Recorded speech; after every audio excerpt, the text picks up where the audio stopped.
Minisita omubeezi w'ebyensimbi n'okuteekerateekera eggwanga Henry Musasizi ng'alina abakungu ba gavumenti okubadde akulira KCCA Dorothy Kisaka, akulira UNBS Livingstone Ebiru n'abalala baguddewo ekkolero mu Uganda Breweries Limited eriri ku mutendera gw'ensi yonna nga liwemmense obumbibwa kuno ana ku mukolo ogubadde eruzira. Balirambudde nga liteeka omwenge mu ccupa emitwalo 3 buli ssaawa era ne liggulwawo mu butongole. Minisita Musasizi asimye UBL olw'omusolo gwe bassa mu kitabu ky'eggwanga nga kati gugenda kweyongera olw'ekkolero lino eriguddwawo nga n'omuwendo gw'abantu abakozesebwa gugenda kulinnya. It means that the line will increase jobs to our people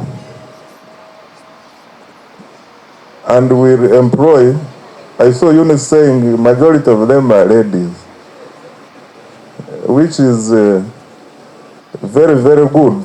Asinzidde ku mukolo guno n'asuubiza bamusigansimbi naddala abali mulimu gw'okusogola ebyokunywa nti tewali musolo mujja gavumenti gweteekateeka kubassaako mu mbalira y'ebyensimbi eya 2023-2024. But we shall do that even better.